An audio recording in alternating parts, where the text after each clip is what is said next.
Assalamualaikum warahmatullahi wabarakatuh. I'm the representative of Group 1. Want to introduce the members of Group 1.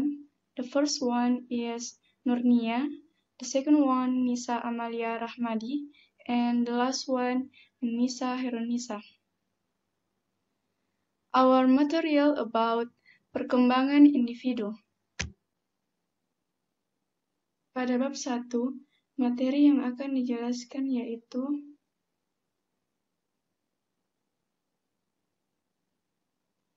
yang pertama, pengertian pertumbuhan dan perkembangan. Yang kedua, prinsip-prinsip perkembangan. Yang ketiga, teori-teori perkembangan. Yang keempat, tahap-tahap perkembangan. Dan yang terakhir, faktor-faktor yang mempengaruhi perkembangan. Adapun pengertian pertumbuhan dan perkembangan, yaitu pertumbuhan ialah bertambahnya ukuran, berat, serta tinggi yang bersifat irreversibel atau tidak dapat kembali pada keadaan semula. Contohnya ialah tinggi badan seseorang yang terus bertambah dari usia 0 hingga usia dewasa dan tidak bisa kecil kembali atau tingginya berkurang.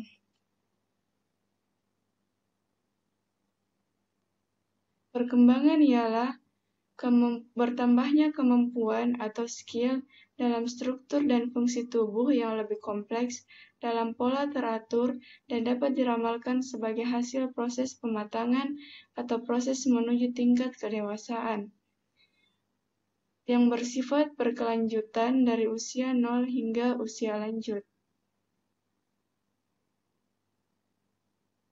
Adapun prinsip-prinsip perkembangan, yang pertama yaitu perubahan fisik. Perubahan fisik yang terjadi yaitu perubahan tinggi badan, berat badan, dan organ dalam tubuh lainnya, misalnya otak, jantung, dan lain sebagainya. Pada perubahan fisik biasanya ditandai dengan masuknya masa pubertas seorang anak. Perubahan proporsi, misalnya perubahan perbandingan pada kepala dan tubuh seorang anak. Yang kedua yaitu perubahan mental. Perubahan yang meliputi memori, penalaran, persepsi, emosi, sosial, dan imajinasi. Contohnya yaitu mampu berpikir kritis, mampu mengontrol emosi, dan mampu bersosialisasi dengan baik. Hilangnya ciri-ciri sikap sosial yang lama dan berganti dengan ciri-ciri sikap sosial yang misalnya egosentris yang hilang berganti dengan prososial. Yang dimaksud dengan egosentris ialah menilai segala sesuatu dari sudut pandangnya saja tanpa mau menerima perspektif dari sudut pandang orang lain. Dan yang dimaksud dengan prososial ialah menolong seseorang tanpa mengharapkan apapun. Sherlock mengatakan bahwa prinsip-prinsip perkembangan ada 9, yaitu yang pertama, dasar-dasar permulaan adalah sikap kritis. Prinsip pertama dalam perkembangan adalah sikap kritis. Maksudnya ialah daya rasa ingin tahunya terhadap sesuatu hal seorang anak sangat tinggi. Kedua, perubahan cenderung terjadi apabila orang-orang di sekitar anak memperlakukan anak dengan baik dan mendorong anak lebih bebas mengekspresikan dirinya. Yang ketiga, adanya motivasi yang kuat dari diri individu yang ingin mengalami perubahan, misalnya anak yang malas berbicara tidak akan menjadi terbuka di masa yang akan datang.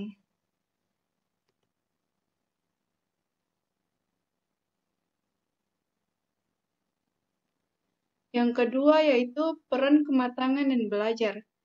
Kematangan adalah terbukanya karakteristik yang secara potensial sudah ada pada individu yang berasal dari warisan genetik individu, misalnya dalam fungsi yang telah diwariskan yang disebut dengan filogenetik, merangkak, duduk, dan berjalan. Hubungan antara kematangan dan hasil belajar dapat dilihat dalam fungsi hasil usaha atau ontogenetik seperti menulis, mengemudi, atau bentuk keterampilan lainnya yang merupakan hasil pelatihan. Contoh lainnya yaitu apabila seorang penyanyi yang mewarisi genetik kepada anaknya, jika tidak dilatih dan berusaha, maka tidak akan menghasilkan penyanyi yang bagus atau memiliki suara yang bagus. Yang ketiga yaitu mengikuti pola tertentu yang dapat diramalkan. Misalnya perkembangan motorik akan mengikuti hukum arah perkembangan, yaitu perkembangan yang menyebar ke seluruh tubuh dari kepala ke kaki. Ini berarti bahwa kemajuan dalam struktur dan fungsi pertama-tama terjadi di bagian kepala, kemudian badan, dan terakhir kaki. Hukum yang kedua, perkembangan menyebar keluar dari titik poros spral tubuh ke anggota-anggota tubuh. Contohnya, kemampuan jari jemari seorang anak akan didahului oleh keterampilan lengan terlebih dahulu. Contoh lainnya ialah ketika seorang bayi, yang pertama yang bisa dilakukan ialah menggoyang-goyangkan atau menggerakkan kepalanya. Kemudian dari kepala menuju tangan, dia bisa memegang benda, kemudian bisa merangkak dan berjalan. Yang keempat ialah semua individu berbeda. Beberapa anak berkembang dengan lancar, bertahap langkah demi langkah, sedangkan yang lainnya bergerak dengan kecepatan yang melonjak, dan pada anak lain terjadi penyimpangan. Perbedaan ini disebabkan karena setiap orang memiliki unsur biologis dan genetik yang berbeda. Karena perkembangan anak yang berbeda, maka pola asuh dan mendidiknya pun berbeda. Yang kelima yaitu setiap perkembangan mempunyai perilaku karakteristik. Karakteristik tertentu dalam perkembangan juga dapat diramalkan. Ini berlaku baik untuk perkembangan fisik maupun mental. Semua anak mengikuti pola perkembangan yang sama dari satu tahap menuju tahap berikutnya. Bayi berdiri sebelum berjalan, menggambar lingkaran sebelum dapat menggambar segi empat. Pola perkembangan ini tidak akan berubah sekalipun terdapat variasi individu dalam kecepatan perkembangan. Yang keenam yaitu setiap tahap perkembangan mempunyai risiko. Beberapa hal yang dapat menyebabkan antara lain dari lingkungan anak itu sendiri.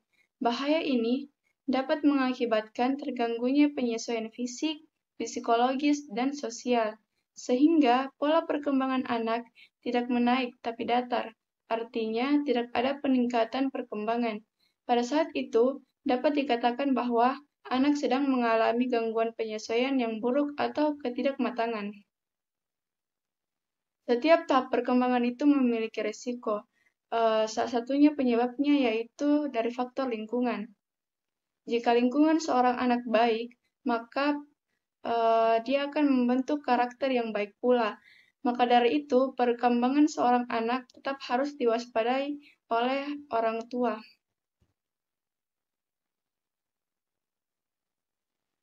Yang ketujuh yaitu perkembangan dibantu rangsangan.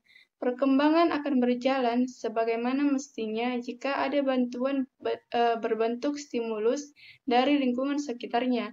Misalnya, semakin rajin orang tua berbicara dengan anaknya, maka semakin cepat anak-anak belajar berbicara. Yang kedelapan yaitu perkembangan dipengaruhi perubahan budaya. Anak yang hidup dalam budaya yang membedakan sikap dan permainan yang pantas terhadap untuk anak laki-laki dan perempuan akan berpengaruh terhadap perkembangan.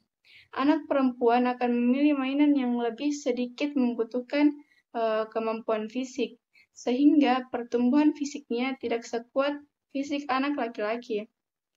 Anak laki-laki dituntut untuk tidak cengeng, seperti anak perempuan, sehingga anak laki-laki menjadi lebih tegar dan pemberani dibandingkan perempuan. Yang terakhir ialah harapan sosial pada setiap tahap perkembangan. Orang tua atau masyarakat memiliki harapan tertentu pada setiap perkembangan anak. Jika harapan atau keinginan orang tua atau masyarakat tercapai, maka dia akan sangat bahagia. Misalnya, Pada usia 1 tahun, seorang anak sudah mampu berjalan atau mengucapkan kata demi kata. Jika hal tersebut tidak terjadi, maka akan membuat orang-orang di sekitarnya gelisah. Teori-teori perkembangan. Menurut Crane, 2007, ada 14 teori perkembangan yang dikemukakan oleh ahli psikologi perkembangan. Nah, yang pertama ada environmentalisme. Teori environmentalisme menyatakan perkembangan ditentukan oleh lingkungan. Nah, di sini perkembangan oleh lingkungan ini itu seperti anak kecil atau anak usia dini yang gampang untuk dibentuk oleh lingkungannya. Teori ini dikemukakan filsuf Inggris John Locke 1632-1704. Locke terkenal dengan istilah tabula rasa atau meja lilin putih. Locke mengakui kalau individu memiliki temperamen yang berbeda. Namun secara keseluruhan, lingkunganlah yang membentuk jiwa. Seperti itu tadi, anak usia dini yang sangat mudah untuk dididik dan dibentuk seperti kemauan oleh pengasuhnya. Nah, yang selanjutnya, lingkungan membentuk jiwa anak-anak melalui proses asosiasi atau dua gagasan selalu muncul bersama-sama. Repetisi atau melakukan sesuatu berkali-kali, imitasi atau peniruan, dan reward and punishment atau penghargaan dan hukuman. Nah, yang kedua ada naturalisme. Teori naturalisme memandang anak berkembang dengan cara-caranya sendiri, melihat, berpikir, dan merasa. Alam seperti guru yang mendorong anak mengembangkan kemampuan berbeda-beda di tingkat pertumbuhan yang berbeda. Teori ini dikemukakan J. Jacques Ratio 1712-1778 dalam bukunya yang berjudul Emile. Belajar dari alam, anak-anak mungkin berubah, mungkin tidak. Tapi anak tetap saja pribadi yang utuh dan kuat. Jadi, karena perkembang secara alamiah inilah yang membuat seorang anak mempunyai kemampuan yang berbeda-beda. Yang ketiga ada etologis. Etologi adalah studi tentang tingkah laku manusia dan hewan dalam konteks evolusi. Teori etologis dikemukakan antara lain Darwin, Lawrence, Tinbergen, dan Bowlby. Nah, yang pertama ada Charles Darwin, 1809-1882. Menyatakan bahwa perkembangan manusia ditentukan oleh seleksi alam. Tapi seleksi alam tidak hanya terjadi pada fisik, seperti warna kulit, namun juga pada beragamnya tingkah laku. Konrad Lorenz, 1903-1989. Dan Nico Tinbergen, 1907-1988, menyatakan insting ikut berkembang karena menjadi adaptif dalam lingkungan tertentu dan insting memerlukan lingkungan yang tepat untuk berkembang dengan benar. Jadi, perkembangan ini tidak ditentukan oleh seleksi alam, tapi juga insting yang ikut berkembang. Nah, yang ketiga ada John Bowlby, 1907-1990, perkembangan manusia ditentukan lingkungan yang diadaptasinya. Jadi, untuk mendapatkan perlindungan anak-anak harus mengembangkan tingkah laku, pendekatan atau attachment, yaitu sinyal yang mempromosikan dan mempertahankan kedekatan anak dengan pengasuhnya. Jadi ini menurut si John Bowlby, perkembangan manusia yang ditentukan oleh. Nah, yang keempat ada komparatif dan organismik. Teori komparatif dan organismik. Keempat, ada komparatif dan organismik. Teori komparatif dan organismik dikemukakan Heinz Werner 1890-1964. Menyatakan bahwa perkembangan tidak sekedar mengacu kepada peningkatan ukuran, tetapi perkembangan mencakup perubahan-perubahan di dalam struktur yang dapat didefinisikan menurut prinsip ontogenik. Werner menyatakan, kapanpun perkembangan berlangsung, dia melangkah maju dari kondisi yang relatif tidak memiliki banyak perbedaan menuju kondisi yang perbedaan dan integrasi hierarkisnya semakin tinggi. Nah, next. Kelima, ada perkembangan kognitif. Teori ini digagas Jean Piaget 1896-1980 yang menyatakan bahwa tahapan berpikir manusia sejalan dengan tahapan umur seseorang. Piaget mencatat bahwa seorang anak berperan aktif dalam memperoleh pengetahuan tentang dunia. Tahap berpikir manusia menurut Piaget bersifat biologis. Melalui penelitiannya, Piaget menemukan bahwa anak-anak melewati tahap-tahap perkembangan kognitif dengan urutan yang tidak. Nah, yang kelima ada perkembangan kognitif. Teori ini digagas Jean Piaget 1896 sampai 1980 yang menyatakan bahwa tahapan berpikir manusia sejalan dengan tahapan umur seseorang. Piaget mencatat bahwa seorang anak berperan aktif dalam memperoleh pengetahuan tentang dunia. Tahap berpikir manusia, menurut Piaget, bersifat biologis. Melalui penelitiannya Piaget, menemukan bahwa anak-anak melewati tahap-tahap perkembangan kognitif dengan urutan yang tidak pernah berubah dengan keteraturan yang sama. Di sini maksud Piaget adalah ketika masih kecil atau usia dini, sangat aktif seorang anak-anak itu ingin mengetahui tentang dunia. Beda dengan ketika seseorang sudah berusia tua atau lansia, mereka sudah tidak ingin mengetahui tentang dunia lagi atau tidak seaktif pada saat masih usia dini.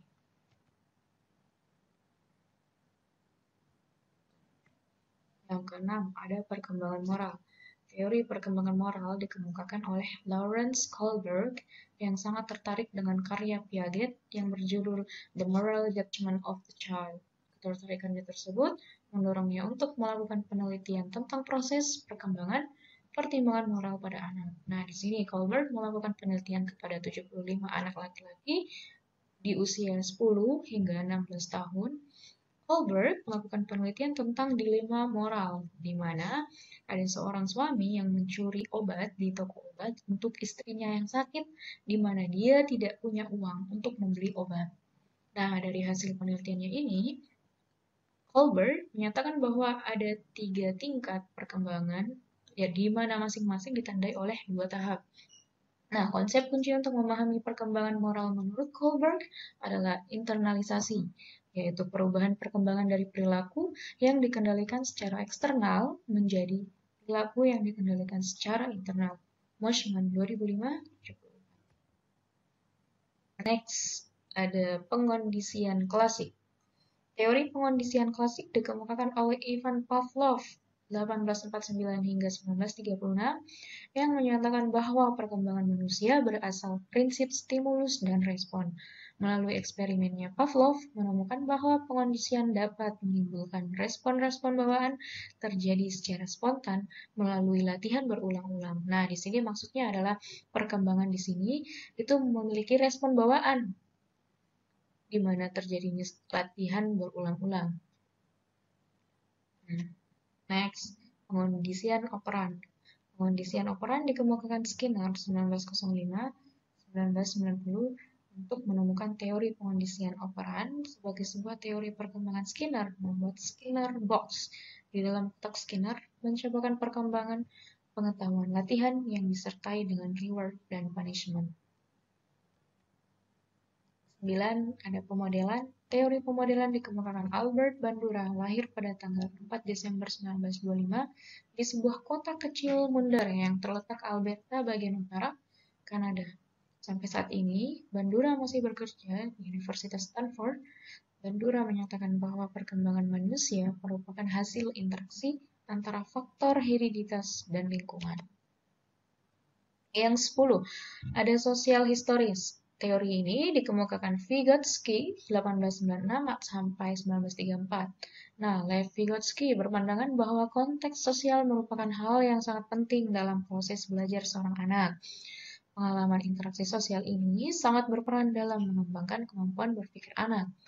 Interaksi antara anak dengan lingkungan sosialnya akan menciptakan bentuk-bentuk aktivitas mental yang tinggi. 11. Ada psikoanalitik. Teori ini digagas oleh Sigmund Freud 1856-1939 yang menekankan pada pentingnya peristiwa dan pengalaman-pengalaman yang dialami anak, khususnya situasi kekacauan mental. Menurut Freud, perkembangan seseorang digambarkan sebagai sejumlah tahapan psikoseksual yang digambarkan pada tahapan-tahapan: tahap oral, tahap anal, tahap halik, tahap laten, dan genital. Central 1995-22. Yang ke-12 ada psikososial. Teori ini digagas Erik Erikson 1902 yang menyatakan bahwa perkembangan terjadi sepanjang kehidupan manusia. Erikson meyakini bahwa setiap tahap perkembangan berfokus pada upaya penanggulangan konflik. Kesuksesan atau kegagalan menangani konflik dapat berpengaruh pada setiap tahap perkembangan. Di sini maksud Erik Erikson adalah sepanjang hidup manusia selalu terjadi perkembangan. Entah itu dia masih muda atau sudah tua. Nah, next. Ada perkembangan bahasa. Teori perkembangan bahasa digagas oleh Chomsky 1928. Chomsky menyatakan kemampuan berbahasa adalah bawaan manusia yang tidak dimiliki makhluk lain. Kemampuan berbahasa telah dibawa manusia sejak lahir. Nah, ini teori dari Chomsky. Kalau cuma manusia yang mempunyai perkembangan bahasa, jelaskan kalau makhluk lain tidak memiliki bahasa, kemampuan berbahasa seperti manusia. Nah, next ada humanistik. Penggagas aliran humanistik adalah Abraham Maslow 1908 sampai 1970. Menurut Maslow, pertumbuhan dan perkembangan manusia ditentukan oleh hakikat batin yang esensial dan biologis. Inti batin manusia mendorongnya untuk mencapai perealisasian kemanusiaannya seutuhnya. Pada sejumlah orang yang melakukan aktualisasi diri, mereka cenderung merdeka dari tekanan budaya. Merdeka di sini maksudnya adalah bebas dari tekanan budaya dan tetap mempertahankan kapasitas untuk memandang dunia secara spontan, segar, dan lugu seperti anak. Maslow 1962, 207 hingga 208. Nah, sekarang perkembangan. Yang pertama ada tahap-tahap perkembangan manusia dalam pandangan psikolog. Nah, di sini ada beberapa ahli psikolog yang menyatakan teorinya tentang perkembangan manusia. Yang pertama ada Russell, Rank, 2007, 17-19. Di sini yang pertama dia sebutkan tahapnya adalah tahap masa bayi, dari 0 sampai 2 tahun. Bayi mengalami dunia langsung lewat indranya. Mereka tidak mengetahui ide atau pemikiran apapun. Mereka hanya merasakan panas, dingin, enak, atau sakit. Mereka menggunakan gramatika sendiri ketika berkomunikasi dengan orang dewasa. Nah, yang kedua ada masa kanak-kanak awal, 2-11 tahun. Masa ini dimulai ketika anak mulai memiliki independensi baru. Mereka sudah bisa berjalan, berbicara, makan sendiri, dan bahkan berlari ke sana kemari. Anak masih melekat pada hal-hal yang konkret. Mereka belum mampu memahami hal-hal yang bersifat abstrak. Nah, yang ketiga ada masa kanak-kanak akhir, 12-15 tahun. Masa ini transisi masa anak ke masa dewasa. Anak berada pada tahap prasosial, di mana anak hanya memperhatikan apa yang berguna bagi dirinya sendiri. Sedikit saja dari mereka yang memiliki kepedulian terhadap menjaga hubungan dengan orang lain. Yang terakhir ada masa dewasa, 15 sampai akhir hidup. Pada masa ini, anak mulai merasa malu berhadapan dengan lawan jenis karena kesadarannya terhadap perasaan seksual yang mulai meningkat. Mereka lebih membutuhkan orang lain, kognitif mereka juga berkembang, dan mereka mulai memahami konsep yang abstrak. Yang kedua ada ahli psikologi Freud, 1905-586. Yang pertama ada tahap oral, 0 sampai 24 bulan atau 2 tahun. Pada tahap ini, kepuasan anak terletak pada autoeretik, yaitu kesempatan anak menghisap puting susu ibunya. Freud mengandang konsep narsisme atau mencintai diri sendiri. Sudah ada sejak masa bayi, di mana bayi merasakan kenyamanan dari menyusu kepada ibunya dan mengulangnya perbuatan tersebut dengan menghisap jarinya meskipun dia tidak lapar. Yang kedua, ada tahap anal, 2-3 tahun. Di tahap anal ini, si anak mulai fokus terhadap anal atau anus. Nah, oleh sebab itu, di tahap ini lebih baiknya untuk melakukan pelatihan menggunakan toilet. Yang ketiga, ada tahap falik atau odipal, 3-6 tahun. Pada tahap ini, anak laki-laki mulai tertarik dengan penisnya. Tahap perkembangan paling membingungkan dari pendapat Freud, sebab dia meyakini ketertarikan seksual seseorang anak laki-laki pertama kepada ibunya, sedangkan pada anak perempuan kepada ayahnya. Namun, karena dia menyadari hal tersebut tidak dapat diterima lingkungannya, maka meninggalkan fantasi persaingannya dengan ayah atau ibunya yang dikenal dengan istilah Oedipus kompleks dan Elektra kompleks. Yang keempat, tahap latensi atau 6-11 tahun. Pada periode ini, anak terlihat sudah dapat mengendalikan permusuhannya dengan orang tuanya yang memiliki jenis kelamin berbeda dengan dirinya. Anak laki-laki dan anak perempuan terlihat bersikap lembut kepada ayah mereka. Yang terakhir ada tahap pubertas atau 11 tahun ke atas. Nah, masa pubertas merupakan masa di mana anak berupaya membebaskan diri dari perwalian orang tuanya. Mereka sudah mulai menyukai perempuan lain selain ibunya dan menyukai pria lain selain ayahnya. Next, ada pendapat dari ahli psikolog Harlow. Yang pertama, ada periode prenatal. Periode prenatal ini dimulai sejak terjadi sebuah proses pembuahan atau konsepsi sampai anak terlahir ke dunia. Pada masa itu, terjadi pertumbuhan dan perkembangan fisik dan psikis yang sangat penting bagi seorang anak. Jenis kelamin anak dan bentuk fisik telah ditentukan sejak anak berada dalam kandungan. Yang kedua, ada masa bayi baru lahir. Masa bayi baru lahir dimulai dari hari pertama kelahiran sampai 2 minggu setelah kelahiran. Masa ini ditandai dengan lepasnya tali pusat bayi, biasa disebut hari-hari.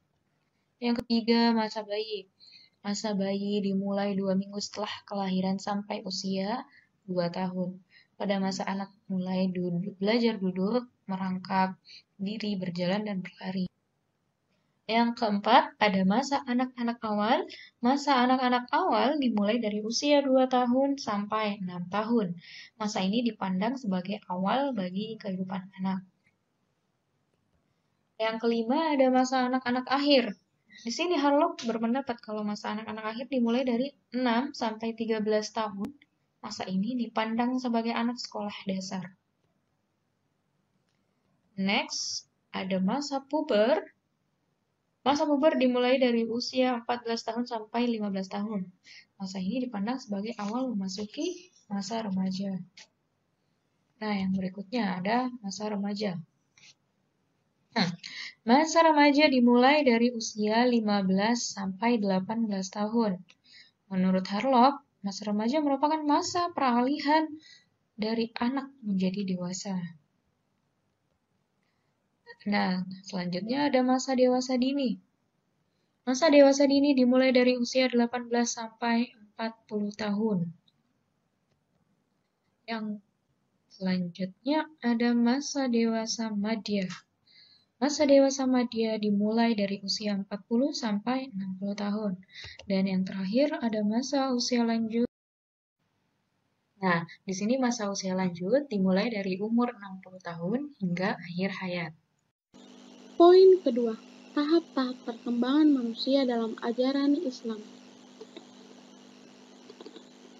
Islam membicarakan tahapan perkembangan manusia dalam Al-Quran dan hadis-hadis Rasul. Ibnu Katsir mengatakan bahwa manusia berasal dari nutfah, setetes mani yang dipancarkan dari sulbi ke dalam rahim, lalu menjadi alaqah, kemudian diberi bentuk, lalu ditiupkan roh ke dalam tubuhnya. Maka jadilah makhluk yang sempurna, di mana memiliki anggota tubuh yang lengkap dan apakah dia laki-laki atau perempuan atas izin Allah Subhanahu wa Ta'ala.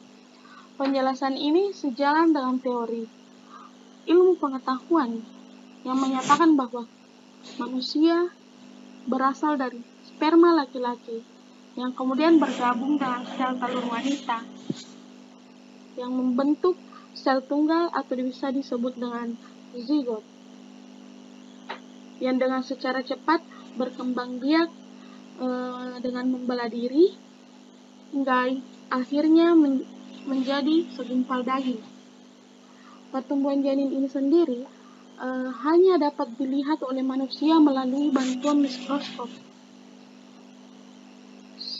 Zigot menempel di dinding rahim dengan sangat kokoh bagaikan akar yang menancap di bumi.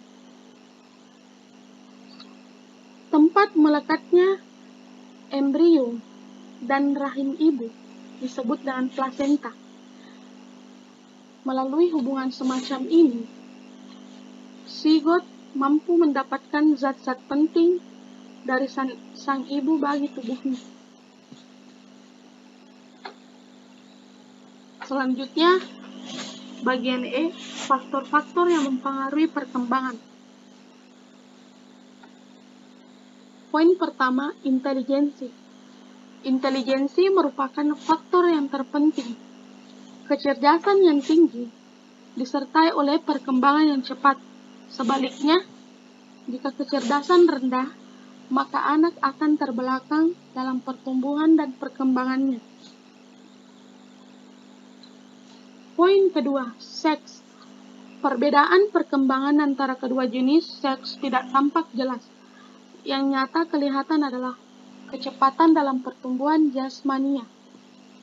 Pada waktu lahir, anak laki-laki lebih besar dibandingkan anak perempuan, tetapi anak perempuan lebih cepat perkembangannya dan cepat pula dalam mencapai kedewasaannya dibandingkan anak laki-laki.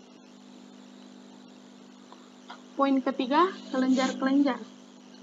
Hasil penelitian di lapangan indoktrinologi atau kelenjar buntu menunjukkan adanya peranan penting dari sementara kelenjar-kelenjar buntu ini dalam pertumbuhan jasmani dan rohaninya, yang jelas pengaruhnya terhadap perkembangan anak sebelum dan sesudah dilahirkan.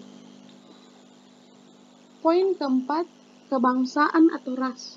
Anak-anak dari ras Mediterranean, Lautan Tengah, tumbuh lebih cepat dari anak-anak Eropa sebelah timur. Anak-anak Negro dan Indian pertumbuhannya tidak terlalu cepat dibandingkan dengan anak-anak kulit putih dan kuning. Poin kelima, posisi dalam keluarga. Kedudukan anak dalam keluarga merupakan keadaan yang dapat mempengaruhi perkembangan anak kedua, ketiga, dan sebagainya. Umumnya, perkembangannya lebih cepat dibandingkan anak pertama. Dan anak bungsu biasanya, karena dia manja, perkembangannya lebih lambat. Dalam hal ini, anak tunggal biasanya perkembangan mentalitasnya cepat, karena pengaruh pergaulan dengan orang-orang dewasa yang lebih besar. Poin keenam, makanan. Pada tiap-tiap usia, terutama pada usia yang sangat muda, makanan merupakan faktor yang terpenting peranannya dalam pertumbuhan dan perkembangan. Bukan saja makanannya, tetapi isinya yang cukup banyak mengandung gizi yang terdiri dari pelbagai vitamin. Kekurangan gizi maupun vitamin dapat menyebabkan gigi runtuh maupun penyakit kulit dan lain-lain. Poin ketujuh, luka dan penyakit. Luka dan penyakit jelas pengaruhnya kepada perkembangan, meskipun terkadang hanya sedikit dan hanya menyangkut perkembangan fisik saja. Poin ke-8, hawa dan sinar. Hawa dan sinar pada tahun-tahun pertama merupakan faktor yang terpenting. Terdapat perbedaan antara anak-anak yang kondisi lingkungannya baik dan yang buruk. Poin ke-9, kultur atau budaya.